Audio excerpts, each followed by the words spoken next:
ಹೇಳ್ಕೊತ ಬಂದಾರ. ಏನ್ ಹಾಕಂದ್ರಪ್ಪ ಅಂದ್ರ ವಚನ ಒಂದು ಬಸವಣ್ಣವ್ರ ಒಂದು ವಚನ ಅದ. ಹಾಕಿದ ಉದಕದಲ್ಲಿ ನಂದದ ಭೇದವ, ಇಲ್ಲ ರಾಮದಾಸನ ಜೇಡದಾಸಮಯ ವಚನ. ಅಲ್ಲಿ ಹೊಟ್ಟಿ ಒಳಗ ಅಗ್ನಿ ದೇವದನ, ನಾವು ಗಟ್ಟ ನೀರು ಕುಡಿತೇವೆ. ಆ ನೀರು ಕುಡಿದ್ರು ಅಗ್ನಿಯಲ್ಲಿ ಏನೈತಿ ಆರದಂತೆ ಇರಿಸಿದ ದೇವ. ಹಾಕಿದ ಉದಕದಲ್ಲಿ ನಂದದ ಭೇದವ. ಮತ್ತ ಆ ಅಗ್ನಿ ಒಳಗದ ಒಡಲೊಳಗಿನ ಕಿಚ್ಚು ಸುಡದ ಭೇದವ. ಒಡಲೊಳಗೆ ಕಿಚ್ಚು ಐತದ, ಅಗ್ನಿ ದೇವ ಅದಾನ, ಆದ್ರೂ ನಂದದ ಸುಡದ ಭೇದವ. ಅಂದ್ರ ಆ ಕಳ್ಳುಗಳಿಗಾಗ್ಲಿ ಇನ್ನ ಹೇಳಿದ್ರಲ್ಲ, ಸೂಕ್ಷ್ಮೀರು ರೇತೋ ರಕ್ತಗಳನ್ನ ಸುಡದ ಭೇದವ. ಅಲ್ಲಿ ಹೆಂಗ್ ಭೇದ ಮಾಡಿಟ್ಟಾನ ಅಂದ್ರ ಇಂತ ಭೇದ ಪ್ರಕೃತಿ ಒಳಗ ಬೆರೆಸಿದ ಭೇದವ. ಈ ಪ್ರಕೃತಿ ಒಳಗೆ ಹೆಂಗ್ ಬೆರೆಸ್ಯಾನ ಪರಮಾತ್ಮ ಜೀವ ಮತ್ತು ಈ ಪ್ರಕೃತಿನ ಹೆಂಗ್ ಬೆರೆಸ್ಯಾನ, ಈ ಭೇದವ ಲೋಕದ ಜಡರು ಎತ್ತಬಲ್ಲರು ರಾಮನಾಥ ಅಂತೇಳಿ ಒಂದ್ ಕಡೆ ಅವರು ಶರಣರು ಹೇಳ್ಕೊತ ಬಂದಾರ. ಉದಕದಲ್ಲಿ ಬೆರೆಸಿದ ಭೇದವ ಲೋಕದ ಜಡರು ಎತ್ತಬಲ್ಲರು ರಾಮನಾಥ ಅಂತಾಳೆ. ಅಲ್ಲಿ ಜಡ ದಾಸಮಯನೂ ಕೂಡ ಹಾಕಿದ ಉದಕದಲ್ಲಿ ನಂದದ ಭೇದವ, ಒಡಲೊಳಗಿದ್ದ ಕಿಚ್ಚು ಸುಡದ ಭೇದವ. ಇವು ಭೇದಗಳನ್ನ ಅಂದ್ರೆ ಅಲ್ಲಿ ಭೇದ ಮಾಡಿ ತೋರಿಸ್ತಾರೆ. ಹೆಂಗ ಈ ಜೀವ ಈ ಪ್ರಕೃತಿ ಹೆಂಗ ವ್ಯವಹಾರ ಮಾಡ್ತದ, ಎಷ್ಟು ಸೂಕ್ಷ್ಮ ಅದ ಅನ್ನುವಂಥದ್ದನ್ನ ಅಲ್ಲಿ ನಮ್ಗೆ ಹೇಳ್ಕೊತ ಬಂದಾರ. ಅದೇ ಗುರುಗಳು ಹೇಳಿದ್ರು, ಈಗ ಒಂದು ಪದ ಹಾಡಿದ್ರು ಅವರು. ಹೂವಿನೊಳಗಿರುವ ಮಕರಂದ, ಬೆಲ್ಲದೊಳಗಿನ ಸಿಹಿ ಹಂಗ ಬೇರ್ಪಡಿಸಾಕ ಬರುದಿಲ್ಲ. ಹಂಗ ಎರಡೂ ಕೂಡ ಅಲ್ಲಿ ಏನಾಗ್ಯದಪ್ಪ ಅಂದ್ರ ಸಂಯೋಗ ಸಂಬಂಧ, ಸಮವಾಯು ಸಂಬಂಧ ಅಂತೇಳಿ ನಾವು ಹಿಂದೆ ಕೇಳ್ಕೊತ ಬಂದಿವಿ. ಅಲ್ಲಿ ಹಿಂಗ ಅವು ಬೇರ ಪಡಿಸದ ಅಂತಯ ಮತ್ತೆ ತಿಳಿಯ ಮುಂದೆ ಬೇರ್ಪಡಿಸಿ ತಿಳಿಯುವಂಗ, ಬೇರ್ಪಡ್ಸಾಕರ ಬರುದಿಲ್ಲ, ತಿಳಿಯ ಮುಂದೆ ಬೇರ್ಪಡಿಸಿ ತಿಳಿಯುವಂಗ ಅಲ್ಲಿ ಏನಪ್ಪಾ ಅಂದ್ರ ಮೂರು ಸಂಬಂಧಗಳನ್ನ ಅಲ್ಲಿ ಪರಮಾತ್ಮ ಇಟ್ಟಾನ ಅನ್ನುವಂಥದ್ದನ್ನ ನಾವು ಹಿಂದೆ ಕೇಳ್ಕೊತ ಬಂದೇವಿ. ಹಂಗ ಇಲ್ಲಿ ಒಳಗೆ ಈ ಎರಡು ರೇತೋ ರಕ್ತ ಕೂಡಿದಂತ ಇದು ಸೂಕ್ಷ್ಮಿ ಅಲ್ಲಿ ಏನಾಗಿತ್ತಪ್ಪ ಅಂದ್ರೆ ಮುಂದೆ ಅದೇನು ಅವ್ರೇ ಹೇಳ್ತಾರ.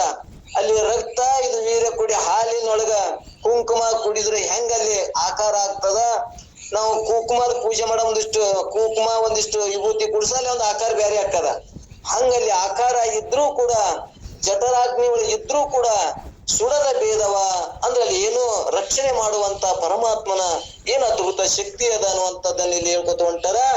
ಮುಂದೆ ಏನ್ ಹೇಳ್ತಾರಂದ್ರ, ಈ ಜೀವಕಳೆಯಿಂದ ಕೂಡಿದ ರೇತಸ್ಸು ತಾಯಿ ಶರೀರದಲ್ಲಿ ಅದೃಷ್ಟ ವಿಶೇಷದಿಂದಲೂ ಅಥವಾ ತಾನು ಮಾಡಿದ ಕರ್ಮ ಫಲವನ್ನು ಊಟ ಮಾಡೋದಕ್ಕಾಗಿಯೋ, ಇಲ್ಲಿ ಏನಾಯ್ತು ಅದೃಷ್ಟ ಅಂದ್ರ ನಮ್ಮ ಮಾಡಿದಂತ ಹಿಂದ ಪುಣ್ಯ ಪಾಪಗಳ ಅದೃಷ್ಟ ವಿಶೇಷದಿಂದಲೂ ಅಥವಾ ತಾನು ಮಾಡಿದ ಕರ್ಮ ಫಲಗಳನ್ನಲ್ಲಿ ಊಟ ಮಾಡೋದಕ್ಕಾಗಿ, ಅಂದ್ರೆ ನಾವು ಮಾಡಿದ ಫಲಗಳನ್ನು ಉಣಾಕ್ ಬಂದೇವ್. ನಾವು ಏನ್ ಪುಣ್ಯ ಮಾಡಿದ್ದೇವೆ ಅಂದ್ರೆ ಪುಣ್ಯವನ್ನು ಉಣ್ತೇವೆ, ಪಾಪವನ್ನು ಮಾಡಿದ್ದೇವೆ ಅಂದ್ರೆ ಪಾಪ ಉಣ್ತೇವೆ. ಇವು ಎರಡನ್ನೂ ಕೂಡ ನಾವೇನ್ ಮಾಡಿವಿ, ಅಲ್ಲಿ ತಾಯಿ ಹೊಟ್ಟಿ ಒಳಗೆ ನಮ್ಗೆ ನಿರ್ಣಯ ಆಗ್ತದ. ಅಲ್ಲೇ ಪಾಪ ಪುಣ್ಯವನ್ನು ಅನುಭವಿಸ್ಕೊತಾನೆ ಇಲ್ಲಿ ಬರ್ತೇವೆ ಅನ್ನುವಂಥದ್ದನ್ನ ಹೇಳ್ಕೊತ ಬರ್ತಾರ. ಮುಂದೆ ಅದೇ ತಾಯಿ ಇವತ್ತು ಇಷ್ಟನೇ ಮಾಸ ಇಷ್ಟು ತಿಂಗಳಾಗಿಂದ ಅದು ಹೆಂಗೆಂಗ್ ಖುಷಿ ಬೆಳೀತದ, ಯಾವಾಗ ಆ ಜೀವ ಕಳೆ ಬರ್ತದ, ಯಾವಾಗ ಅದಕ್ಕೆ ವಿಚಾರ ಬರ್ತದ ಅನ್ನೋದನ್ನ ಮುಂದಿನ ಹೇಳ್ಕೋತ ಹೋಗ್ತಾರ. ಅವಾಗೆ ಓದ್ಕೋತ ಹೇಳ ಮುಂದನೆ ಹೇಳ್ಕೋತ ಹೋದ್ರೆ ಮತ್ತಿಷ್ಟು ಅನುಕೂಲ ಆಗ್ತದ. ನಾವ್ ಮೊದಲು ಹೇಳಿದ್ವಿ ಹಿಂದ ಮುಂದೆ ಆಯ್ತು ಅಂದ್ರ ಸ್ವಲ್ಪ ಕೇಳ ಮುಂದೆ ಏನಾಗ್ತದ ರುಚಿ ಕಮ್ಮಿ ಆಗ್ತದ. ಅದಕ್ಕೆ ತಾವ್ ಏನ್ ತಿಳ್ಕೊಬೇಕಾಗ್ಯದ ಅಂದ್ರೆ ಇಲ್ಲಿ ಮುಂದ ಅದನ್ನ ಹೇಳ್ಕೋತ ಹೋಗ್ತಾರ. ಈ ಜೀವಕಳೆಯಿಂದ ಕೂಡಿದ ರೇತಸ್ಸು ತಾಯಿ ಸೇರಿದರೆ ಅದೃಷ್ಟ ವಿಶೇಷದಿಂದಲೂ ಅಥವಾ ತಾನು ಮಾಡಿದ ಕರ್ಮ ಫಲಗಳನ್ನು ಊಟ ಮಾಡೋದಕ್ಕಾಗಿ ಜಠರಾಗ್ನಿಯಿಂದ ಪಚನವಾಗದೆ ಚೆನ್ನಾಗಿ ಸುರಕ್ಷಿತವಾಗಿರ್ತದ. ಅಲ್ಲಿ ಪಚನ ಆಗ್ಬೇಕಾಗಿರ್ತದ. ನಾವು ಉಂಡಂತ ಅನ್ನಗಳನ್ನ ಹೆಂಗ ಕುದಿಸಿ ಪಚನ ಮಾಡಿ ಹೊರಗೆ ತೆಗಿತಾನ ಅಲ್ಲಿ ಅಗ್ನಿದೇವ, ಅಲ್ಲಿ ಹಂಗ ಆಗಿಲ್ಲ. ಇದನ್ನ ಸುರಕ್ಷಿತವಾಗಿ ಅಲ್ಲಿ ರಕ್ಷಣೆ ಮಾಡ್ಯಾನ ಅನ್ನುವಂಥದ್ದನ್ನ ಹೇಳುವಂತ ವಿಶೇಷದ. ಮತ್ತ ಹೆಣ್ಣು ಗಂಡು ನಪೋಷಗಳಾಗಿ ಹುಟ್ಟುವುದಕ್ಕೆ ಕಾರಣವೇನೆಂಬುದನ್ನು ಇಲ್ಲಿ ತಿಳಿಸಿ ಹೇಳ್ತಾರ.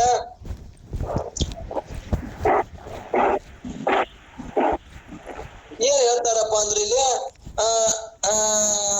ರುಧಿರ ಅಧಿಕವಾಗಿ ಜನಿಪುದು ಪೆಣ್ಣು ಅಂದ್ರ ಗಂಡು ಮಗ, ರುಧಿರ ಅಂದ್ರ ಅಧಿಕವಾಗಿ ಜನಿಪುದು ಪೆಣ್ಣು, ಗಂಡು ಉಲಿಪುದು ರೇತೋರತಿಯಿಂದ. ಅಂದಿಲ್ಲಿ ಗಂಡಿನ ವೀರ್ಯ ಹೆಚ್ಚಾಯ್ತು ಅಂದ್ರೆ ಗಂಡು ಉತ್ಪನ್ನ ಆಗ್ತದ. ರೇತೋರತಿಯಿಂದ ಪುದಿದು ಸಮಾನವಾದರೆ ರೇತೋ ರಕ್ತ ಮಂತದದಿಂದ ಸಂಡ ನೆನೆಸುವನು. ಅಂದ್ರ ಇಲ್ಲಿ ರಕ್ತದಿಂದ ಅಧಿಕ ಆಯ್ತು ಅಂದ್ರ ಇಲ್ಲಿ ಹೆಣ್ಣು ಹುಡ್ತದ, ಪುರುಷನ ವೀರ್ಯ ಹೆಚ್ಚಾಯ್ತಪ್ಪ ಅಂದ್ರೆ ಇಲ್ಲಿ ಗಂಡು ಹುಡ್ತದ. ಮತ್ತು ಎರಡೂ ಸಮಾನ ಆದ್ರ ಇಲ್ಲಿ ನಪೋಷಕವಾಗಿ ಹುಡ್ತಾನ ಅನ್ನುವಂಥದ್ದನ್ನ ಹೇಳೋರದಾರ. ರುಧಿರವು ಸ್ತ್ರೀ ಸಂಬಂಧ ಆದ ಸೋಣಿತವು ಅಲ್ಲಿ ಏನ್ ಹೇಳ್ಕೊತ ಬಂದಾರ, ಸ್ತ್ರೀ ಸಂಬಂಧವಾದ ಸೋಣಿತ ಅಧಿಕ ಆಯ್ತಪ್ಪ ಹೆಚ್ಚಾದ್ರ ಹೆಣ್ಣು ಅಂದ್ರೆ ಹೆಣ್ಣು ಹುಡ್ತದ. ಮತ್ತ ರೇತೋದಿಂದ ಅಧಿಕ ಆದ್ರ ಗಂಡನಿಂದ ಆಗುವಂತ ರೇತಸ್ಸು ಅಧಿಕವಾದ್ರ ಅಲ್ಲಿ ಗಂಡು ಉತ್ಪನ್ನ ಆಗ್ತದ. ಎರಡು ರಕ್ತ ವೀರ್ಯಗಳು ಎರಡು ಕೂಡಿ ಸಮನಾದವಪ್ಪ ಅಂದ್ರೆ ಅಲ್ಲಿ ಏನಾಗ್ತದ, ಅಲ್ಲಿ ನಪೋಷಿಕ ಅಂದ್ರೆ ಸಣ್ಣನಾಗಿ ಹುಡ್ತಾನ ಅನ್ನುವಂಥದ್ದನ್ನ ಈ ಪಲ್ಲವಿ ಒಳಗೆ ಹೇಳ್ಕೋತ ಹೋಗ್ತಾರ. ಸ್ತ್ರೀಯರ ರುಧಿರವು ಅಧಿಕವಾದರೆ ಹೆಣ್ಣು ಹುಟ್ಟುವುದು, ಪುರುಷನ ವೀರ್ಯವು ಅಧಿಕವಾದರೆ ಗಂಡು ಹುಟ್ಟುವುದು, ಎರಡೂ ಸಮಾನಗಳಾದರೆ ಇಲ್ಲಿ ನಪೋಷಕ ಆಗಿ ಹುಡ್ತದ ಅನ್ನುವಂಥದ್ದನ್ನ ಈ ಪಲ್ಲವಿ ಹೇಳ್ಕೋತ ಹೊಂಟಾರ. ಮುಂದ ನಾಲ್ಕನೇದ್ರೊಳಗೆ ಏನ್ ಹೇಳ್ತಾರಂದ್ರ ರೇತೋ ರಕ್ತಗಳು ಕೂಡಿ ಆಗುವ ಪರಿಣಾಮವನ್ನು ತಿಳಿಸ್ತಾರ. ಅಂದ್ರ ರೇತೋ ರಕ್ತಗಳು ಕೂಡಿ ಏನ್ ಪರಿಣಾಮ ಹೊಂತದ, ಹೆಂಗ್ ಪರಿಣಾಮ ಹೊಂತದ ಅನ್ನುವಂಥದ್ದನ್ನ ಯಾವ ತಿಂಗಳದೊಳಗ ಏನೇನ್ ಆಗ್ತದ ಅನ್ನೋದು ಹೇಳ್ಕೋತ ಹೋಗ್ತಾರೆ. ಇಲ್ಲಿ ಸತಿ ಕೇಳು ಮೈತ್ರಿ ಕೇಳು. ರೇತೋ ರುಧಿರ ಹೊಂದಿ ರೇತೋ ರಕ್ತಗಳು ರೇತೋರಿಂದ ಹೊಂದಿ ಕಲಲದ ಕೃತಿಯಾಗಿ ಮೊದಲು ದಿನ ದೊಳಿರ್ಕು. ಮೊದಲಿನ ದಿನ ಹೆಂಗ ಆಗ್ತದಂದ್ರೆ ನಾ ಹೇಳಿದೆವಲ್ಲ, ಹಾಲಿನಲ್ಲಿ ಕುಂಕುಮವನ್ನು ಬೆರೆಸಲು ಯಾವ ರೂಪವಾಗುವುದು, ಹಾಲಿನಲ್ಲಿ ಕುಂಕುಮವನ್ನು ಬೆರೆಸುವುದು ಯಾವ ರೂಪವಾಗುವುದು. ಸತಿ ಕೇಳು ರೇತೋ ರುಧಿರ ಹೊಂದಿ ರೇತೋ ರಕ್ತಗಳು ಕೂಡಿ ಕಲಲದ ಅಂದ್ರೆ ವಿಕಾರ ಆಗ್ತದ. ಕೃತಿಯಾಗಿ ಮೊದಲು ದಿನ ದೋಳಿರ್ಕು. ಪ್ರತಿದಿನ 5 ಕಂತದು ಅಂದ್ರ ಪ್ರತಿ 5 ದಿವಸಕ್ಕ ಪ್ರಥಮ ದಿವಸದಲ್ಲಿ ಪ್ರತಿ ದಿನ 5 ದಿವಸಕ್ಕ ಪ್ರತಿ ದಿನಾನು ಇಷ್ಟ ಅದು ಏನಾಗ್ತದ ಅಂದ್ರ ಕರ್ಕೋತ ಬ್ಯಾರೆ ಹಾಕೋತ ಬದಲಾವಣೆ ಹಾಕೋತ ಬುರುಗಿನ ಆಕಾರ ಆಗ್ತದ ಅಂತಿಲ್ಲ ಅವ್ರು ಹೇಳುವಂತ ಉದ್ದೇಶ ಐತಿ. ಪ್ರತಿದಿನ 5 ಕಂತದು ಬೊಬ್ಬಳಿಕೆಯೇ ಶ್ರುತಿ ರಂಜಿಪದು ವಿಚಿತ್ರತೆಯಿಂದ. ಅದು ಹೆಂಗ ವಿಚಿತ್ರ ಆಶ್ಚರ್ಯವಾಗಿ ನಮ್ಗೆ ತೋರ್ತದಂದ್ರ ಬುರುಗೆಂದು ಇಳಿಸಿಕೊಂಡು ಅಂದ್ರೆ ಬುರುಗಿ ರೂಪದಿಂದ ಆಗ್ತದ. ಪ್ರಥಮ ದಿನದಿಂದ 5 ದಿವಸದವರೆಗೆ ಕೂಡ ಅದು ಪಿಂಡವು ಅಂದ್ರೆ ಅಲ್ಲಿ ಪಿಂಡವು ಪ್ರತಿದಿನ 5 ಕಂತದು ಬೊಬ್ಬಳಿಕೆ ಎನಿಸುತ್ತಾ ರಂಜಿಪಿದು ವಿಚಿತ್ರತೆಯಿಂದ.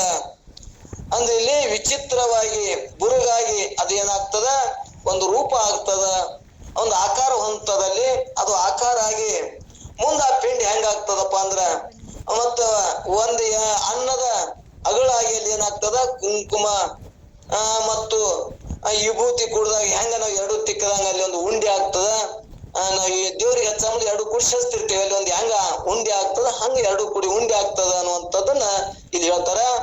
ಹಾಲಿನಲ್ಲಿ ಕುಂಕುಮವನ್ನು ಬೆರೆಸಲು ಯಾವ ರೂಪವಾಗುವುದು, ಆ ಪ್ರಕಾರ ಮೊದಲಿನ ದಿವಸದಲ್ಲಿ ರೇತೋ ರಕ್ತಗಳು ಕೂಡಿ ಕಲಲ ಭಾವನೆ ಹೊಂದುತ್ತದ. 5 ದಿನಗಳಿಗೆ ಬುರುಗಿನ ರೂಪವಾಗಿರುತ್ತದ. ಅದು ಬಹು ಮನೋಹರವಾಗಿ ಶೋಭಾಮಾನವಾಗಿ ಹೊಂದುತ್ತದ. ಅಂದ್ರೆ ಇಲ್ಲಿ ಇದೇನಾಗ್ತದ, ಬಹಳ ಚಂದ ಎರಡೂ ಕೂಡಿದಾಗ ಅಷ್ಟು ಬುರುಗಿನ ಮುಖಾಂತರ ಅಲ್ಲಿ ಉತ್ಪನ್ನ ಆಗ್ತದ ಅನ್ನುವಂಥದ್ದನ್ನ ಇಲ್ಲಿ ಹೇಳ್ಕೊತ ಬಂದ್ರು. ಇಲ್ಲಿ ಮುಂದ ಏನ್ ಹೇಳ್ತಾರಪ್ಪ ಅಂದ್ರ ಬಳಿಕೇಳು ರಾತ್ರಿಗದು ಪೇಳೆನದ ಕೃತಿದಳುವುದು ದಶರಾತ್ರಿಗದು ಮತ್ತೆ ಪಳಿಯುವುದು ಪಿಂಡಾದಾಕಾರವೆನಿಸಿ ನಿರೇ ತಿಳಿ ನೀನಿದನ್ನು ವೇದ ಮತವೆಂದು. ನೀರೇ ಅಂದ್ರೆ ಇಲ್ಲಿ ಏನ್ ಹೇಳ್ತಾರ, ಮೈತ್ರಿಯೇ ನೀನು ಹಿಂಗ ತಿಳಿ, ಇದು ಏನದ ವೇದ ಸಮ್ಮತವಾದ ಇದನ್ನ ನಾವು ನೀವು ಹೇಳಲ್ಲ, ವೇದಗಳಲ್ಲೇನೆ ಹೇಳ್ಕೊತ ಬಂದಾರ, ವೇದ ಸಮ್ಮತವಾದ ಅಂತ ಹೇಳ್ಕೊತ ಬರ್ತಾರ. ನಂತರ 7 ರಾತ್ರಿಗೆ 7 ದಿನಗಳಿಗೆ ಅದೇನಾಗ್ತದ, ಪಿಂಡವು ಘನಾದಾಕೃತಿ ಆಗುವುದು ಅಂದ್ರೆ ಒಂದು ಘನ ರೂಪವಾಗಿ ಆಗ್ತದ ಅಂತ ಹೇಳ್ತಾರ. 7 ದಿವಸಗಳ ಕಳೆದು ಹೋಗಲು ಅದು ಬುರುಗಿನಕ್ಕಿಂತಲೂ ಹೆಚ್ಚು ಗಟ್ಟಿಯಾದ ಪೇನಾಕಾರನು ಹೊಂದುತ್ತದೆ. 10 ದಿನವರೆಗೆ ಅನ್ನದ ಉಂಡೆ ಆಕಾರವನ್ನು ತಾಳುವುದು. ಈ ಪ್ರಕಾರ ರೂಪಾಂತರ ಹೊಂದುವುದು ವೇದ ಸಮ್ಮತವಾದ ಅಂತ ಹೇಳ್ಕೊತ ಬಂದ್ರು. 1ನೇ ದಿನದಿಂದ 5ನೇ ದಿನತನ ಏನಾಗ್ತದ ಅಂದ್ರೆ ಬುರುಗ ರೂಪ ಆಗ್ತದ. ಮುಂದೆ 5ನೇ ದಿನದಿಂದ ಮುಂದೆ 10ನೇ ದಿನದೊಳಗ ಏನಾಗ್ತದ ಅಂದ್ರೆ ಅದು ಒಂದು ಪೆನ್ ಅಂದ್ರೆ ಒಂದು ಆಕಾರ, ಎರಡೂ ಕೂಡಿ ಒಂದು ಆಕಾರ ಆಗ್ತದ. ಆಕಾರ ಆಗಿ ಅಲ್ಲಿ ಏನಾಗ್ತದ, ಪಿಂಡ ಅದು ಜೀವ ಎರಡೂ ಕೂಡಿ ಆ ಪಾಪ ಪುಣ್ಯದ ಮ್ಯಾಗ ಕರ್ಮದ ಪ್ರಕಾರ ಅಲ್ಲಿ ಪಿಂಡ ಉತ್ಪನ್ನ ಆಗ್ತದ.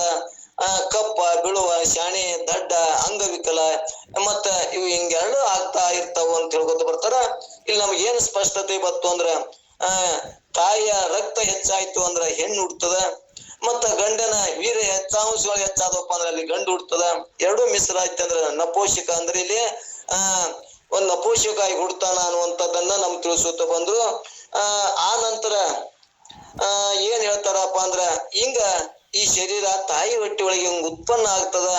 ಅಲ್ಲಿ ಅಗ್ನಿ ಅಂದ್ರ ಅಲ್ಲಿ ಏನ್ ಹೇಳ್ಕೊತ ಬಂದ್ರು, ಅಲ್ಲಿ ಜಠರಾಗ್ನಿ ಒಳಗ ಅಗ್ನಿ ಇದ್ರು ಕೂಡ ಅದಕ್ಕ ಏನು ಸುರಕ್ಷಿತವಾಗಿ ಇಡುವಂಗನು ಕೂಡ ಅಲ್ಲಿ ಏನ್ ಮಾಡ್ಯಾನ ಭಗವಂತ ಸಿಸ್ಟಮ್ ಮಾಡ್ಯಾನ ಅನ್ನುವಂಥದ್ದನ್ನ ನಾವು ವೇದಗಳನ್ನು ವಿಚಾರ ಮಾಡಿದಾಗ ಹಂಗ ಒಳಗೂ ಕೂಡ ಬಯಲಿನೊಳಗೆ ಇಷ್ಟೆಲ್ಲಾ ಕಾರ್ಯಗಳು ಅದ್ಭುತವಾಗಿ ನಡೀತಾವು. ಅವು ಹೆಂಗ ನಡೀತಾವು ಅನ್ನೋದು ಭಗವಂತನ ಸೃಷ್ಟಿ ಒಳಗ ಅದ್ಭುತ ಅಂತೇಳಿ ನಾವೇನ್ ಅಂತೀವಲ್ಲ, ಹಂಗ ಅದ್ಭುತವಾದ ಕಾರ್ಯವನ್ನ ನಮ್ಮ ಪಿಂಡಾಂಡದೊಳಗೆ ಈ ಕಾರ್ಯಗಳು ನಡೀತಾವು ಅಂತೇಳಿ ನಮ್ಗೆ ಗುರ್ತಾಗ್ತದ. ಇದು ಅನುಭವಿಸಿದಾಗ ಗುರ್ತಾಗ್ತದ. ಹೌದಲ್ಲ, ಏನ್ ವಿಚಿತ್ರಪ್ಪ, ಒಳಗ ಅಗ್ನಿದೇವ ಅದಾನ ಅಂತ ಹೇಳ್ತಾರ. ಕುದಿಸಿ ಬೇಯಿಸಿ ಎಲ್ಲಾ ನರಗಳಿಗೆ ಒತ್ತಾನ ಅಂತ ನಮ್ಮ ಅನುಭವ ಅದ. ಮತ್ತ ಅದ್ರಾಗೆ ನಾವು ನೀರು ಕುಡಿತೇವೆ. ಆ ನೀರು ಏನು, ಅದು ನೀರು ಆರುದಿಲ್ಲ ಅಗ್ನಿದೇವ.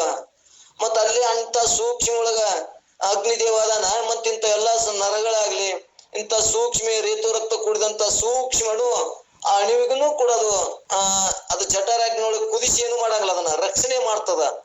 ಅದು ಅದು ವಿಚಿತ್ರ ಭಗವಂತನ ಸೃಷ್ಟಿ ಇಟ್ಟಾನ ಅನ್ನುವಂಥದ್ದನ್ನ ವಿಚಾರ ಮಾಡಿದ್ರ ಭಗವಂತನ ಲೀಲೆ ಎಂತ ಅದ್ಭುತ ಅನ್ನುವಂಥದ್ದು ಎಲ್ಲರಿಗೆ ಅನುಭವಕ್ಕೆ ಬರ್ತದ ಅನ್ನುವಂಥದ್ದನ್ನ ಹೇಳಿ, ಇನ್ನ ಮುಂದೆ ಏನ್ ಹೇಳಿದವರಪ್ಪ ಅಂದ್ರ 6ನೇ ನುಡಿ ಒಳಗ 15 ದಿವಸದೊಳ ಅಂದ್ರೆ 15 ದಿವಸಗಳಲ್ಲಿ ಅದು ಪಿಂಡವು ದಂಡಾಕೃತಿ ಆಗುವುದು. 15 ದಿವಸದೊಳು ದಂಡಾಕೃತಿ ಆಗುವುದು. ಅದರೊಳ ಬಳಿಕೊಂದು ಮಾಸಕ್ಕೆ ಅಂದ್ರಲ್ಲಿ 15 ದಿವಸಕ್ಕೆ ಅದು ಏನಾಗ್ತದ, ಒಂದು ದಂಡಾಕೃತಿ ಆಗ್ತದ. ದಂಡದಂತೆ ಅದು ಉದ್ಭವ ಆಗ್ತದ. ಅದ ನಂತರ ಒಂದ್ ತಿಂಗಳಿಗೆ ಆ ಶಿರಸ್ಸು ಅಂದ್ರ ಫಸ್ಟ್ ಶಿರ ಹಾಕದಂತ ಶಿರಸ್ಸು ಉತ್ಪನ್ನ ಆಗ್ತದ. 2 ತಿಂಗಳಿಗೆ ಅದ್ರೊಳಗೆ ಏನಾಗ್ತದ, ಆ ಪಿಂಡದಲ್ಲಿ ಅಧಿಕವಾಗಿ ಅಂದ್ರ ಅತಿಶಯವೇನೆ ಪಿಂಡದಲ್ಲಿ ಅಧಿಕೃತಗಳಾದ ಬಾಹುಗಳು ಅಂದ್ರೆ ಕೈಯ ಮತ್ತ ಅವು ಭುಜಗಳು ಅದ್ರಾಗ ಆಗ್ತಾವು. ಫಸ್ಟ್ ಏನಾಗ್ತದ, ತಲಿ ಹಾಕೋತ ಮುಂದೆ ಏನಾಕಂದ್ರ ಕೈ ಆಗ್ತದ. ಹಿಂಗ್ ಬೆಳೀತದ ಅನ್ಕೋತಂದನ್ನ ಹೇಳ್ಕೋತ ಹೊಂಟಾರ. ಹಿಂಗ 2 ತಿಂಗಳಿಗೆ ತಲಿಯಾಗಿ ಕೈ ಆಗ್ತದ, ಮುಂದೆ ಕಾಲಾಗ್ತದ. ಮುಂದೆ ಕಾಲಾಗಿ ಅದು ಜೀವ ಏನ್ ಮಾಡ್ತದ, ಅದ್ರಲ್ಲಿ ವ್ಯವಹಾರ ಮಾಡ್ತದ. ಅದು ಜೀವಕ್ಕಲ್ಲೆಲ್ಲ ಆ ಪಿಂಡದೊಳಗೆ ಜ್ಞಾನ ಇರ್ತದ ಅನ್ನುವಂಥದ್ದನ್ನ ಮುಂದ 4ರಾಗ 5ರಾಗ ಆ 9 ತಿಂಗಳ ಮಾಸದೊಳಗ ಆ ಕೂಸ ಹೆಂಗ್ ಮಾಡ್ತದಪ್ಪ ಅಂದ್ರ ಅಲ್ಲಿ ಜೀವ ಅಲ್ಲಿ ವ್ಯವಹಾರ ಮಾಡ್ತಾನ. ಜೀವ ಅಲ್ಲೆಲ್ಲವೂ ಸ್ಮರಣ ಮಾಡ್ತಾನ, ಚಿಂತನೆ ಮಾಡ್ತಾನ. ಈ ಸುಖ ದುಃಖಗಳು ಇಂತ ಪಿಂಡದೊಳಗೆ ನಾನು ಎಷ್ಟು ಕಷ್ಟ ಅನುಭವಿಸ್ಬೇಕಲ್ಪ, ಭಗವಂತ ನನ್ನನ್ನು ಯಾವಾಗ ದೇವರ ಪರಮಾತ್ಮ ನನ್ನನ್ನು ಹೊರಗೆ ಹಾಕ್ಯಾನು ಅಂತೇಳಿ ಅಲ್ಲಿ ಏನೇನು ಪ್ರಾರ್ಥನೆ ಮಾಡ್ತಾನ. ಮತ್ತು ಪ್ರಾರ್ಥನೆ ಮಾಡಿ ಮೊದಲಿನ ಸ್ಮರಣ ಮಾಡ್ತಾನಂತ.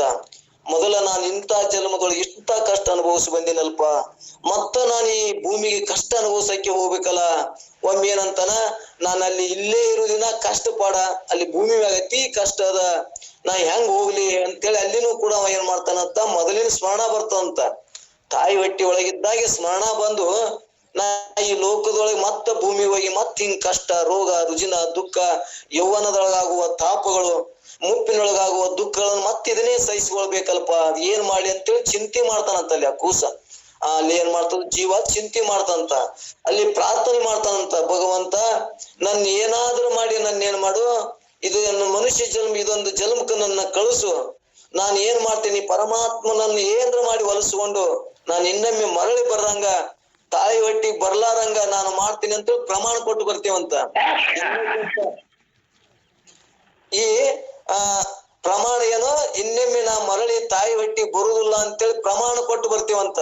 ಅಷ್ಟು ಎಲ್ಲವೂ ಕೂಡ ಅಲ್ಲಿ ತಾಯಿ ಹೊಟ್ಟಿ ಒಳಗ ಅವ ಅನುಭವ, ಅಲ್ಲಿ ವ್ಯವಹಾರಗಳನ್ನ ಎಲ್ಲವೂ ಕೂಡ ಸ್ಮರಣ ಮಾಡ್ತಾನ ಅನ್ನುವಂಥದ್ದು ಹೇಳ್ತದ. ಮತ್ತ ತಾಯಿ ಹೊಟ್ಟಿ ಉಂಡಂತ ಅನ್ನದಿಂದ ಈ ಶರೀರ ಏನಾಗ್ತದ, ಅದು ಪ್ರಕೃತಿ ಅಲ್ಲಿ ಬೆಳೀತದ, ಅಲ್ಲಿ ಜೀವ ಅರಿವು ಇರ್ತದ, ಎಲ್ಲವೂ ಕೂಡ ಅಲ್ಲಿ ಜ್ಞಾನ ಇರ್ತದ ಅನ್ನುವಂಥದ್ದನ್ನ ಮೊದಲಿನ ಮುಂದೆ ಹೋಗುವುದು ಎಲ್ಲವೂ ಅಲ್ಲಿ ಜ್ಞಾನ ಇರ್ತದ ಅನ್ನುವಂಥದ್ದನ್ನ ಖುಷಿನ ಅಲ್ಲಿ ಎಲ್ಲ ಅರಿವು ಇರ್ತದ. ಮುಂದೆ 9 ತಿಂಗಳಾದಗಳೇ ಅದೇನೋ ಪ್ರಸೂತಿ ವಾಯು ಅನ್ನೋದು ಆ ಕೂಸು ಮೇಲ್ಮುಖವಾಗಿರ್ತದ, ತೆಳಮುಖ ಆಗ ಮುಂದ ಅಲ್ಲಿ ಏನೋ ಒಂದು ಸುತ್ತಿಗೆ ತಗೊಂಡು ಹೇರ್ದಂಗ ಅಂತ, ಎಷ್ಟೋ ಸಿಡಿಲ್ ಬಡ್ದಂಗ ಆಗ್ತದಂತ. ಸಿಡಿಲ್ ಬಡ್ದಂಗಾಗಿ ಆ ಕೂಸು ಏನ್ ಮಾಡ್ತದಪ್ಪ ಅಂದ್ರೆ ಮೇಲ್ಮುಖವಿದ್ದು ತಳಮುಖ ಆದಾಗ ಅದು ಎಲ್ಲವೂ ಕೂಡ ಸ್ಮರಣ ಹೋಗ್ತದ ಅನ್ನುವಂಥದ್ದನ್ನ ಇಲ್ಲಿ ಹೇಳ್ಕೊತ ಬರ್ತಾರ. ಆ ಸ್ಮರಣ ಹೋಯ್ತು ಅಂದ್ರ ಮತ್ತ ಈ ಈ ಈ ಪ್ರಾಣ ತಾಯಿ ಹೊಟ್ಟೆಯೊಳಗೆ ಇರುವಂತದ್ದನ್ನ ಬಿಟ್ಟು ಈ ಹೊರಗಿನ ಪ್ರಾಣ ಜೀವ ಆಯುತ್ತುಗಳ ಮುಂದ ಅದು ಏನಂತಾರ ಬಾಯಿಗೆ ಒಂದಿಷ್ಟು ಏನ ಜೇನುತುಪ್ಪ ಅದು ಹಚ್ಚಿ ಮತ್ತ ಇದು ರುಚಿಗೆ ಈ ಜೀವ ಇದೇ ದೇಹವೇ ನಾನು ಅನ್ನುವಂಥದ್ದನ್ನ ಇಲ್ಲಿ ವ್ಯವಹಾರ ಮಾಡ್ತದ. ಆ ಪ್ರಸೂತಿವಾಗಿ ಬಡದಾಗ ಮರು ಹಾಕದ ಅನ್ನುವಂಥದ್ದು ಹೇಳ್ಕೋತ ಇಲ್ಲಿ ಒಟ್ಟ ಹೇಯ ಅಂದ್ರೆ ಈ ಲೋಕಕ್ಕೆ ಇನ್ನೊಮ್ಮೆ ಬರಬಾರ್ದಪ್ಪ ಅಂದ್ರ ನಾವ್ ಏನ ಈ ಮಾಡ್ಬೇಕು ಅಂದ್ರ ಮೊದಲಿನ ಸ್ಮರಣೆಯನ್ನ ನಾವೀಗ ಮಾಡ್ದೇವಂದ್ರ ಈ ಭಯಾನಕದ ವಿಚಾರಗಳನ್ನ ಮಾಡ್ದೇವಂದ್ರ 84 ಜನ್ಮಗಳನ್ನ ತಿರುಗೋದು ವಿಚಾರ ಮಾಡ್ದೇವಪ್ಪ ಅಂದ್ರ ನಮ್ಗೆ ಏನಾಗ್ತದ? ಯಾಕ ನಾವು ಆ ಪರಮಾತ್ಮನನ್ನು ಹೊಲಿಸ್ಕೊಂಡು ಮುಕ್ತನಾಲಕ್ ನಮಗ ಅವಕಾಶ ಅದಲ್ಲ. ಮನುಷ್ಯ ಜನ್ಮನೆ ತಲಬಾಗ್ಲದಲ್ಲ. ಈ ತಲಬಾಗ್ಲದೊಳಗ 84 ಕೋಟಿ ಜನ್ಮ ತಿರುಗುದು ಈ ತಲಬಾಗ್ಲಿಂದ ಹೊರಗೆ ಹೋಗ್ಲಾಕ್ ಬರ್ತದಲ್ಲ ಅಂತೇಳಿ ನಮಗ ಇಲ್ಲಿ ನಮಗ್ ಸ್ಪಷ್ಟತೆ ಆಯ್ತು ಅಂದ್ರ ಇದನ್ನ ಸ್ಮರಣ ಮಾಡ್ಕೊಂಡೇವಂದ್ರ ಎಷ್ಟು ತಾಯಿ ಹೊಟ್ಟಿ ಒಳಗ ಎಂತ ದುಃಖದ ಅವಾಗೇ ನನಗ ಅರುವದ. ಆ ಅರುವನ್ನ ನಾನು ಏನ್ ಮಾಡ್ತೀನಿ ಅಂದ್ರೆ ಅಲ್ಲಿ ರಗಡ್ ಚಿಂತನೆ ಮಾಡೀನಿ. ಬರಬಾರ್ದಪ್ಪ, ಇನ್ನೊಮ್ಮೆ ಇದಕ್ಕೆ ಹೊಳ್ಳಿ ಬರಬಾರದು ಅಂತೇಳಿ ಪ್ರಮಾಣ ಮಾಡೀನಿ. ಇಷ್ಟೆಲ್ಲವೂ ಮಾಡಿ ಮತ್ತ ಮರೆತು ಆ ಮೊದಲಿನ ಭೋಗದ ವಿಚಾರಗಳನ್ನ ಮಾಡಿದಾಗ ಕೂಡ ಅವ ಒಲ್ಲೆಂತಾನ, ನಾ ಇಲ್ಲೇ ಇರೋದು ಬಹಳ ಸುರಕ್ಷಿತವಾದಲ್ಪ, ಅಲ್ಲಿ ಮತ್ತೆ ಹಿಂಗ ಕಷ್ಟ ದುಡಿಬೇಕು, ಅದನ್ನೇನೇನೋ ಕಷ್ಟವನ್ನ ಅನುಭವಿಸ್ಬೇಕಲ್ಲ, ಅಲ್ಲಿ ಹೋಗಬಾರ್ದು ಅಂತ ವಿಚಾರ ಮಾಡ್ತಾನ. ಮತ್ತ ಇಲ್ಲೇ ಇದ್ರೆ ಎಷ್ಟ್ ದಿನ ಇರ್ಬೇಕಪ್ಪ, ಮತ್ತ ಇದನ್ನ ಹೊರಗೆ ಬರಬೇಕು, ಮತ್ತ ಹುಟ್ಟಬೇಕು, ಸಾಯಬೇಕಲ್ಲ, ಇದನ್ನ ತಪ್ಪಿಸಿಕೊಂಡ್ರ ಇನ್ ತಪ್ಪಿಸಿಕೊಳ್ಳಕ ಮನುಷ್ಯ ಜನ್ಮಕ್ಕೆ ಒಂದು ಬರ್ತದಲ್ಲ ಅನ್ನುವಂಥದ್ದನ್ನ ಅವು ಎಲ್ಲವೂ ವಿಚಾರ ಅಲ್ಲಿ ತಾಯಿ ಹೊಟ್ಟೆಯೊಳಗೆ ಮಾಡ್ತಾನ ಅನ್ನುವಂಥದ್ದನ್ನ ಇಲ್ಲಿ ಪಿಂಡೋತ್ಪತ್ತಿ ಉಪನಿಷತ್ತಿನೊಳಗೆ ಇಂಥವೆಲ್ಲವನ್ನು ಹೇಳ್ಕೊತ ಬಂದಾರ. ಪಿಂಡ ಹೆಂಗ ಉತ್ಪನ್ನ ಆಯ್ತು, ಎಷ್ಟ್ ದಿನಕ್ಕೆ ಏನೇನಾಯ್ತು, ಮತ್ತ ರೀತು ರಕ್ತ ಹೆಚ್ಚು ಕಮ್ಮಿ ಆದ್ರೆ ಏನೇನ್ ಆಗ್ತಾವು, ಎಂತ ಬುದ್ಧಿ ಅವ್ರು ಹುಡ್ತಾರ. ಅಥವಾ ಇನ್ನೊಂದನ್ನ ಹೇಳ್ತಾರ, ಆ ಮಗ ಅದೇನೋ ಪಾಪದಿಂದ ಮಂದ ಮಗ ಆಗಿ ಹುಟ್ಟಿದಂದ್ರ ಆ ಹುಡು ಏನು ಪ್ರಜ್ಞೆ ಇರುವುದಿಲ್ಲ. ಆದ್ರೆ ತಂದೆ ತಾಯಿಗಳ ಪ್ರಾರಬ್ಧದಿಂದ ಅವ್ರು ಮಾಡಿದ ಪಾಪ ಪುಣ್ಯಗಳಿಂದ ಆ ಮಗುವನ್ನ ಅವ್ರು ಇಟ್ಕೊಂಡು ಏನ್ ಮಾಡ್ತಾರ, ದುಃಖವನ್ನ ಅನುಭವಿಸ್ತಾರ. ಅವ್ರು ಎಂತ ದುಃಖವನ್ನ ಅನುಭವಿಸ್ತಾರ ಅಂದ್ರ ಆ ಮಗುವಿಗೆ ಯಾವ್ದು ಪ್ರಜ್ಞೆ ಇರಂಗಿಲ್ಲ. ಅದಕ್ಕ ಮುಕ್ಕಳಿ ತೊಳಿದನ್ನ ದೊಡ್ಡದಾಗ್ತದ, ಎಲ್ಲವನ್ನೂ ಮಾಡ್ತಾರ. ಮನಸ್ಸದಿಂದ ನಾವು ಪುಣ್ಯವನ್ನೇ ಮಾಡ್ದೇವಪ್ಪ ಅಂದ್ರ ನಮ್ಗೆಲ್ಲ ಸಂತಾನವಾಗ್ಲಿ, ನಮಗ ಭೋಗದ ವ್ಯವಹಾರಗಳಾಗ್ಲಿ ಎಲ್ಲವೂ ಕೂಡ ನಮ್ಗೆ ಒಳ್ಳೇದಾಗಿ ಹುಡ್ತಾವು. ಇದು ಒಳ್ಳೇದಾಗಿ ಹುಟ್ಟಬೇಕಂದ್ರ ಇಂಥ ಸತ್ಸಂಗ ಮುಖಾಂತರ ಇಂಥ ತಿಳ್ಕೊಳಕ್ ಬರ್ತದ. ಹಿಂಗ ನಾನು ಹುಟ್ಟಿ ಬಂದೀನಿ, ಹಿಂಗ ನಾ ಭಾಷೆ ಕೊಟ್ಟು ಬಂದೀನಿ, ನಾ ಇಲ್ಲಿ ಏನು ಮಾಡಾಕತ್ತೀನಿ, ನಾ ಏನ್ ಮಾಡ್ಬೇಕು. ಮಹೇಶ್ವರ ಗುರು ಸಾಕ್ಷಾತ್ ಪರಬ್ರಹ್ಮ ತಸ್ಮೈ ಶ್ರೀ ಗುರುವೇ ನಮಃ. ಓಂ ಶಂಕರಂ ಶಂಕರಾಚಾರ್ಯಂ ಕೇಶವಂ ಬಾದರಾಯಣಂ ಸೂತ್ರ ಭಾಷ್ಯ ಕೃತಂ ವಂದೇ ಭಗವಂತಂ ಪುನಃ ಪುನಃ. ಓಂ ಶಾಂತಿ ಶಾಂತಿ ಶಾಂತಿ. ಇಲ್ಲಿವರೆಗೆ ತಾವುಗಳೆಲ್ಲರೂ ಈ ಪಿಂಡೋತ್ಪತ್ತಿ ಕ್ರಮವನ್ನ ಎಲ್ಲರೂ ಒಂದು ವ್ಯವಸ್ಥಿತವಾಗಿ ಕ್ರಮಬದ್ಧವಾಗಿ ತಾವು ಚಿಂತನೆಯನ್ನ ನಡೆಸ್ಕೊಂಡು ಬಂದಿದ್ದೀರಿ. ಎಲ್ಲಾ ವಿಷಯಗಳು ಸ್ಪಷ್ಟ ಆಗಿದೆ ಅಂತ ಅನ್ಕೊಂತೀನಿ. ಆದ್ರೆ ಈ ಪಿಂಡೋತ್ಪತ್ತಿ ಕ್ರಮವನ್ನ ತಿಳಿದ ಮೇಲೆ ನಮ್ಮೊಳಗೆ ಹುಟ್ಟುವಂತ ಅನುಭವ ಅಥವಾ ಅನುಭೂತಿ ಏನಾಗ್ಬೇಕಪ್ಪ ಅಂತಂದ್ರೆ, ದೇಹ ಅನ್ನತಕ್ಕಂಥ ದೇಹದ ಒಂದು ಮೋಹ ಕಡಿಮೆ ಆಗಿ ಮನಸ್ಸಿನಲ್ಲಿ ಒಂದು ಸಮತ್ವ. ಈ ದೇಹಕ್ಕೆ ಸಂಬಂಧ ಎಷ್ಟು ಬಡದಾಡ್ತೀನಿ ನಾನು, ಇದರದ್ದು ಲಕ್ಷಣ ಮತ್ತು ಇದರದ ಲಕ್ಷಣ, ಇದು ವಾಸ್ತವ ಹಿಂಗದ ಅಂತ ತಿಳಿದು ಮನಸ್ಸು ಸಮತ್ವಕ್ಕೆ ಬರ್ಬೇಕು. ಅದ್ರ ಮೇಲಿನ ಮೋಹ ಅದು ಏನಾಗ್ತದೆ ಅಂದ್ರೆ ದೇಹದ ಶಾಶ್ವತ ಆಗಿ ದೇಹದಿಂದನೇ ನಾನು ಶಾಶ್ವತ ಇರಬೇಕು ಅಂತ ಬಹಳಷ್ಟು ಜೀವ ಒದ್ದಾಡ್ತದ. ದೇಹದಿಂದ ಶಾಶ್ವತ ಆಗಕ್ ಬರುದಿಲ್ಲ ಅಂತ ತಿಳಿದು ಮನಸ್ಸು ಸಮತ್ವಕ್ಕೆ ಬರ್ಬೇಕು. ದೇಹದಾಗ ಆಗಿರ್ತಕ್ಕಂಥ ಏರಿಳಿತಗಳು, ದೇಹದಾಗ ಆಗಿರ್ತಕ್ಕಂಥ ಬದಲಾವಣೆಗಳು ಇವೆಲ್ಲ ಅದರ ಲಕ್ಷಣ ಅದ ಅನ್ನುವಂಥದ್ದು ನಮಗೆ ಮನಸ್ಸಿಗೆ ಬುದ್ಧಿಗೆ ತಿಳಿದು ಸಮತ್ವವನ್ನು ಭಾವನೆ ಏನಪ್ಪಾ ಅಂತಂದ್ರೆ ಬರ್ಬೇಕು. ಆ ಸಮತ್ವ ಭಾವ ಬಂತು ಅಂತಂದ್ರೆ ದೇಹದಿಂದ ನಮಗೆ ಮುಕ್ತಿ ಆಗ್ಬಿಡ್ತೈತಿ. ದೇಹದ ಏನದು ನಮ್ಗ ಕಾಡ್ತದಲ್ಲ ದೇಹ ಬಾಧ, ಆ ಬಾಧೆಯಿಂದ ನಮಗೆ ಮುಕ್ತಿ ಆಗ್ತದೆ. ದೇಹ ಇಷ್ಟೇ ಅದಪ್ಪ ಇದು ಲಕ್ಷಣ ತಿಳಿದ ಮೇಲೆ ಈಗ ಸಹಜವಾಗಿ ಹೆಂಗ್ ಮುಕ್ತಿ ಆಗ್ತದೆ ಅಂದ್ರೆ ತಿಳಿದ ಮೇಲೆ ಅದು ಇಷ್ಟೇ ಅಂತ ತಿಳಿದ ಮೇಲೆ ಸಹಜವಾಗಿ ಅದರ ಭಯದಿಂದ ನಾವು ಹೊರಗೆ ಬರ್ತದಿಲ್ಲ ಪ್ರಪಂಚದಲ್ಲಿ. ಏನೋ ಒಂದು ಪ್ಲಾಸ್ಟಿಕ್ ಹಾವು ಬಿದ್ದಿರ್ತದ, ಅದು ಕರೆ ಹಾವು ಅಂತ ತಿಳ್ಕೊಂಡಿರ್ತೀವಿ ನಾವು. ಅದ್ ನಿಜವಾಗ್ಲೂ ಹಾವ ಅಂತ ನಮ್ಗ್ ಅನ್ಸಿರ್ತದ ದೂರಿಂದ ನೋಡಿದ್ರೆ. ಸಮೀಪ ಹೋಗಿ ನೋಡೋಣ ಅದೇನಾಗ್ತದಪ್ಪ ಅಂತಂದ್ರೆ ಅದು ಪ್ಲಾಸ್ಟಿಕ್ ಹಾವು ಅಂತ ಗೊತ್ತಾಗ್ಬಿಡ್ತದೆ. ಗೊತ್ತಾದ ಕೂಡಲೇ ಅದ್ರದ್ದು ಭಯ ಹೋಗ್ಬಿಡ್ತದ. ಹಂಗ ಈ ದೇಹದ ಲಕ್ಷಣಗಳು, ಇದ್ರದ್ದು ವಿಕಾರ, ಇದ್ರದ್ದು ಅಂತ್ಯ, ಜನನ ಎಲ್ಲಾ ತಿಳ್ಕೊಂಡ್ಮೇಲೆ ಸಹಜವಾಗಿ ಇದ್ರ ಮೇಲೆ ಇರ್ತಕ್ಕಂಥ ಮೋಹ ಮಮಕಾರ ಹೋಗಿ ಸಮತ್ವ ಬುದ್ಧಿ ಅದು ಅದು ಅದು ಅದರದ್ದು ಬದಲಾವಣೆಗಳು ಅಂದ್ರ ಅದು ಅದ್ರದ್ದು ಭಯ, ನಾನ್ ಸಾಯ್ತೀನಿ ಹುಡ್ತೀನಿ ಇದೆಲ್ಲ ಇದು ಹೋಗ್ಬಿಡ್ತದೆ. ಯಾಕಂದ್ರೆ ಅದ್ರದ್ದು ತಿಳ್ಕೊಂಡ್ ಬಿಟ್ಮೇಲೆ ಅದ್ರ ಅಸ್ತಿತ್ವ ಏನದ ಅಂತ, ನಿಜ ಏನದ ಅಂತ ತಿಳ್ಕೊಂಡ್ಮೇಲೆ ಅದಕ್ಕೆ ಸಂಬಂಧಪಟ್ಟಿರ್ತಕ್ಕಂಥ ಎಲ್ಲ ಭಯಗಳು ದುಃಖಗಳು ನಾಶ ಆಗಿ ಸಮತ್ವ ಬಂದ್ಬಿಡ್ತದೆ ಮನಸ್ಸಿನಲ್ಲಿ. ಆ ಸಮತ್ವ ಬರ್ಲಿ ಅಂತಾನೆ ಶಾಸ್ತ್ರ ಪ್ರಯತ್ನ ಮಾಡಿ ನಮ್ಗೇನಪ್ಪಾ ಅಂದ್ರೆ ಸೂತ್ರ ರೂಪದಲ್ಲಿ ಹಣದಿಟ್ಟೈತಿ. ಅದು ಎದರಿಂದ ರಚನೆ ಆಗ್ಯದ, ಅದ್ರ ಲಕ್ಷಣ ಏನು, ಮತ್ತ ಅದ್ರದ್ದು ಹೆಂಗ ಅದು ಅಂತ್ಯ ಆಗ್ತದ, ಅದ್ರದ್ದು ಧರ್ಮಗಳೇನು, ಅದೆಲ್ಲ ತಿಳಿಸ್ಕೊಡ್ತದ. ಇದು ತಿಳಿಲಿಲ್ಲ ಅಂತಂದ್ರೆ ಏನಾಗ್ತದ ಅಂದ್ರೆ ನಾನು ಅದೇ ಅಂತ ಒಂದೇ ಅಂತ ನಂಗ ನಾವು ಇದ್ಬಿಟ್ಟು ಅದ್ರದ್ದು ಬಾಧ ಏನದಾವಲ್ಲ ನಾವೇ ಅನುಭವಿಸ್ಬೇಕಾಗ್ತದೆ. ಅದಕ್ಕೆ ಅದನ್ನ ಬಿಡಿಸಿ ನಾವು ಬಿಡಿ ಬಿಡಿಯಾಗಿ ಅದನ್ನ ಶಾಸ್ತ್ರ ನಮ್ಗೆ ತಿಳಿಸಿ ಹೇಳಿದಾಗ ನಮಗ್ ಗೊತ್ತಾಗ್ತದೆ ಏನಪ್ಪಾ ಅಂತಂದ್ರೆ ನನ್ನ ಗುಣಧರ್ಮಗಳು ಬೇರೆ ಅದಾವು, ದೇಹದ ಗುಣಧರ್ಮ ಬೇರೆ ಅದಾವು. ಹಾಗಾಗಿ ಈ ದೇಹದ ಒಂದು ಧರ್ಮನ ಬೇರೆ ಅದ, ಲಕ್ಷಣ ಬೇರೆ ಅದಾವ. ಇದಕ್ಕ ಹಾನಿ ವೃದ್ಧಿ ಕ್ಷಯ ಎಲ್ಲ ಅದಾವು, ರೋಗ ರುಜಿನಗಳದಾವು ಅಂತನ್ನುವಂಥದ್ದು ಸ್ಪಷ್ಟವಾಗಿ ಶಾಸ್ತ್ರ ಬಿಡಿಸಿ ಬಿಡಿಸಿ ಬಿಡಿಸಿ ಹೇಳಿದಾಗ ನಮಗ್ ಗೊತ್ತಾಗ್ತದ ನಾನು ಇದರಿಂದ ಭಿನ್ನ ಅದೀನಿ ಅಂತೇಳಿ ಒಂದು ಅನುಭವಕ್ಕೆ ಬರ್ತದೆ. ಅದು ಒಮ್ಮೆ ಅದು ಒಂದೇ ಸತ್ತಿಗೆ ಬರುವಂತದ್ದು ಅನುಭೂತಿ ಅಲ್ಲ, ಇದು ನಿರಂತರ ಕೇಳ್ತಾ ಇರ್ಬೇಕು. ಮನಸ್ಸಿನಲ್ಲಿ ಇರ್ತಕ್ಕಂಥ ರಜೋಗುಣ ತಮೋ ಗುಣ ಎಲ್ಲ ಕಡಿಮೆ ಆದಂಗ ಮನಸ್ಸು ಸ್ಥಿರ ಸಮಾಧಾನ ಇದ್ದಾಗ ಅದು ಆಟೋಮೆಟಿಕ್ ತಾನೇ ಏನಪ್ಪಾ ಅಂತಂದ್ರೆ ನಿಮ್ಮ ಈ ಹೇಳಿದಂತ ವಿಚಾರ ಈ ದೇಹ ಭಿನ್ನ ಆಗಿರ್ತಕ್ಕಂಥ ಜ್ಞಾನ ಅಂದ್ರೆ ದೇಹಕ್ಕೆ ಭಿನ್ನವಾಗಿರ್ತಕ್ಕಂಥ ನಾನು ಅದೀನಿ ಅನ್ನುವಂಥದ್ದು ತಮಗೆ ತಾವೇ ಹೊಳಿತೈತೆ. ಅದು ಅದಕ್ಕೆ ನಿರಂತರವಾಗಿ ಸತ್ಸಂಗದಲ್ಲಿ ಶ್ರವಣ ಮನನ ನಿಧ್ಯಾಸನ ಮಾಡ್ತಾ ಇರ್ಬೇಕು.